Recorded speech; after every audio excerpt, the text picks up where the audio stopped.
دنیا بدل رہی ہے، پاکستان کو بھی خود کو بدلنا ہوگا؟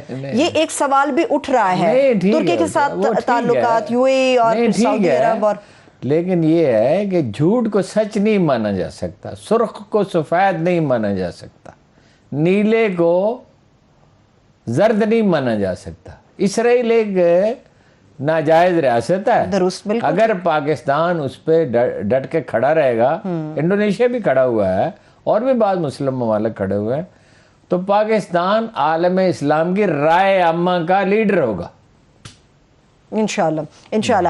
لیکن ہارون صاحب، پیوٹن کے دورے کے حوالے سے بھی کہا جا رہا ہے پہلے عمران خان صاحب جائیں گے، پھر وہاں سے وہ پیوٹن کو دعوت دیں گے، وہ پاکستان آئیں گے۔ ایسے میں جب ملک کے اندر سیاسی عدم استحکام ہے، اپوزیشن سڑکوں پر نکلنے کو تیار بیٹھی ہے، تو پھر یہ کتنا متاثر ہو سکتا ہے؟ کوئی بات نہیں، یہ ہمیشہ سے ہماری حکومتوں کا بھی وتیرہ یہی رہا ہے جو ان کا ہے، نہ سمجھی کا، اور اپوزیشن کا وتیرہ بھی یہی رہا ہے۔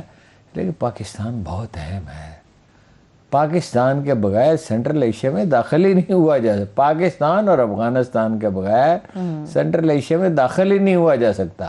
اور افغانستان سے اگر کوئی بات کر سکتا ہے تھوڑی بہت، اول تو وہ بہت ریجڈ لوگ ہیں، ضدی لوگ ہیں، تو پاکستان نہیں کر سکتا ہے، وہ پاکستان کی اہمیت نہیں کم ہو سکتی۔ ٹھیک ہے ٹھیک ہے، لیکن ہارون صاحب اپوزیشن کو بھی تو ایک رکاوٹ کے طور پر دکھا جا رہا ہے عمران خان صاحب کی کامیابیوں کے راستے میں، سفارتی سطح پر۔ رکاوٹ تو ہے نا، عمران خان صاحب بھی تو رکاوٹ تھے ہی نا۔ وہ دھرنے میں جب چینی صدر آ رہا تھا تو وہ اپنا ان سے بتیرا کہا، جا کے ان کی خدمت میں میں بھی حاضر ہوا تھا کہ جناب والا یہ نہ کریں۔ اس کو محمود شام صاحب تھے، کچھ اور دوست بیٹھے ہوئے تھے، میں نے کہا یہ نہ کریں، اس کا کوئی فائدہ نہیں ہوگا۔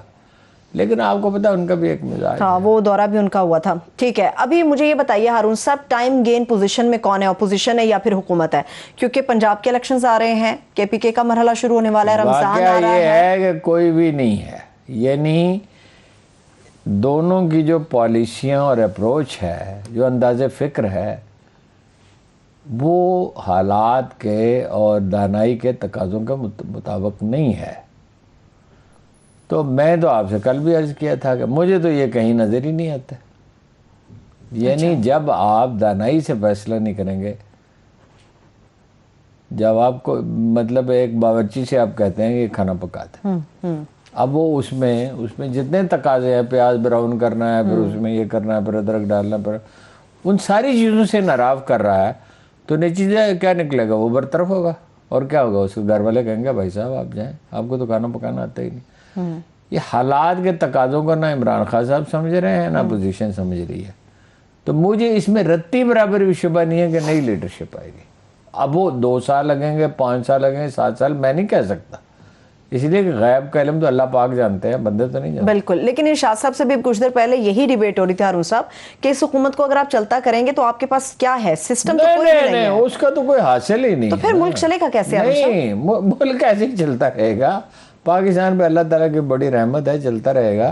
یہ تو 3 4 5 سال تو ہمیں مشکل میں گزارنے ہی ہیں، اس کے بعد حالات ٹھیک ہو جائیں گے، اس لیے کہ پاکستان کی زراعت کا پوٹینشیل بہت زیادہ ہے، اپنا معدنیات کا بہت زیادہ ہے، ویسے اوورآل انڈسٹری، بڑی انڈسٹری ٹھیک کام کر رہی ہے، تو وہ ٹھیک تو چیزیں ہو جائیں گی، لیکن اٹ ول ٹیک ٹائم۔ ٹھیک ہے ہارون صاحب، اگلا مہینہ ہے مارچ کا، 6 مارچ کو جیسے پہلے بھی ہماری بات ہوئی تھی کہ اسلام آباد کے اندر پاکستان پیپلز پارٹی داخل ہو جائے گی اسلام آباد میں۔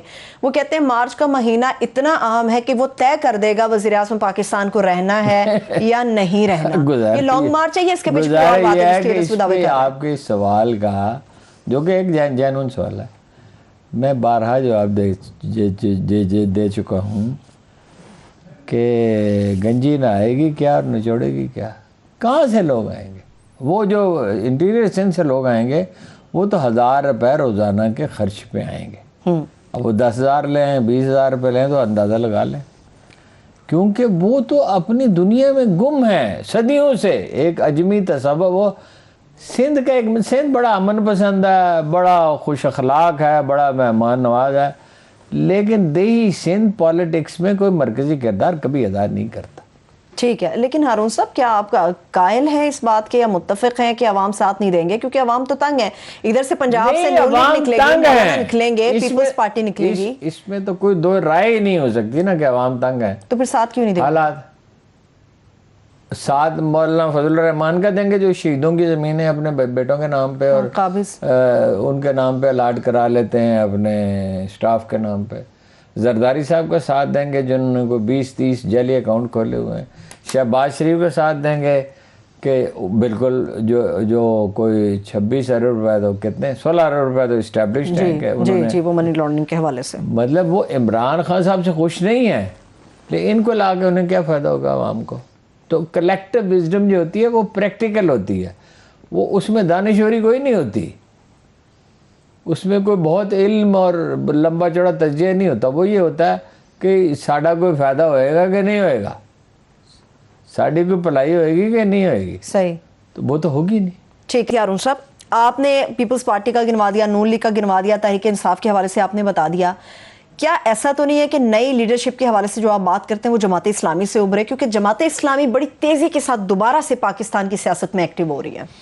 نہیں, اس میں تو کوئی شبہ ہی نہیں ہے. ان کے جو سینیٹر ہیں مشتاق صاحب اور وہ مولانا کیا نام ہے ان کا, بلوچستان میں ہیں اور کراچی میں انہوں نے بہت کام کیا, لیکن نئی لیڈرشپ نہیں اس میں سے ابھر سکتی. اچھا, اس کی وجوہات سیاسی نہیں ہیں, اس کی وجوہات نظریاتی ہیں. بات یہ ہے کہ پاکستان کی عظیم اکثریت مذہبی طور پر ایک اور مکتب فکر سے تعلق رکھتی ہے, وہ ایک اور مذہب فکر سے تعلق رکھتے ہیں. بحث یہ نہیں ہے کہ کس کا نقطہ نظر درست ہے, لیکن وہ تو 80 سال میں جب سید ابوالعلا مودودی جیسا آدمی جو عظیم نثر نگار تھا, عظیم ایڈمنسٹریٹر تھا, اوریٹر بھی درجہ کمال کا تھا, آرگنائزڈ بھی بہت تھا اور بہت ہی ریاضت کرنے محنت کرنے والا آدمی تھا, 1 منٹ بھی شاید اپنا وہ ضائع نہیں کرتے تھے, ان کے زمانے میں نہیں ہو سکا. میاں طفیل احمد صاحب جو سادگی کی اور پارسائی کی ایک مثال تھے, ان کے زمانے میں نہیں ہو سکا. قاضی حسین احمد صاحب جو تحرک کا ایک نمونہ تھے, بے مثل نمونہ تھا, ان کا تو اب کیا ہوگا, اس میں سے نہیں ابھر سکتے. لیکن نئی لیڈرشپ ابھرے گی, اس میں جماعت اسلامی کا ایک رول ہو سکتا ہے بڑا. اچھا, یہ مطلب آپ کہہ رہے ہیں کہ ایک بڑی جماعت کے طور پہ ابھر سکتی لیڈرشپ, نہ صحیح نہیں, وہ اپنا رول ایک بڑا اچھا پلے کر سکتی ہے اگر دانائی سے کام لے. ابھی جمعے کو ہارون صاحب پورے پاکستان کے اندر احتجاج کی کال بھی ہے. احتجاج تو ہوگا, اس لیے کہ وہ قاضی صاحب نے جب نگران حکومت بنی تھی نواز شریف کی برطرفی کے بعد, تو وہ ایک گمنام آدمی حالانکہ آ کے بیٹھ گیا تھا, تو قاضی صاحب نے کال دی تھی تو ہڑتال ہو گئی تھی, کیونکہ یہ ایشو ایسا ہے نا, لوگوں کو تکلیف ہے نا اس کی. ٹھیک ہے, ابھی چونکہ جماعت اسلامی کی ہارون صاحب بات ہوئی, کراچی کے اندر پی ٹی آئی کی کہا جا رہا ہے بڑے اختلافات ہو گئے ہیں, حلیم عادل شیخ نے بھی استعفیٰ دے دیا. نہیں, وہ تو ظاہر ہے, وہ تو خان صاحب کا ایک مسئلہ ہے نا کہ وہ لوگوں کے ساتھ گھلتے ملتے نہیں ہیں, بات نہیں کسی کی سنتے. ان کے ارد گرد جو 5, 7, 10 یا 15 تعداد میں نہیں متعین کر سکتا کیونکہ عرصہ ہوا میرا تو ان سے ذاتی رابطہ نہیں ہے, ان کے ارد گرد جو لوگ ہیں نا وہ بہت ہی ذہنی طور پہ مفلس ہیں, علمی طور پہ بھی مفلس ہیں, ذہنی طور پہ بھی مفلس ہیں اور گئے گزرے لوگ ہیں. بس جیسے درباری نہیں ہوتے جاگیرداروں کے, تو ان کے کہنے پہ تو نتیجہ صرف یہ سندھ میں نہیں ہوا, یہ کہیں بھی ہو سکتا ہے. آپ بتائیں کہ جو عثمان بزدار صاحب کی وزیر اعلیٰ ہیں, تو جو ان کی کابینہ میں لوگ ہیں وہ کتنے نالاں ہوں گے, ان میں سے بعض ہم سے بات بھی کرتے ہیں جی کہ یار ہمارے اوپر دیکھیں نا, آپ کلاس کے سب سے نالائق بچے کو مانیٹر بنا دیں گے تو کیا ریئیکشن آئے گا؟ دوسرے ریئیکشن تو دوسروں میں ریئیکشن تو ہوگا.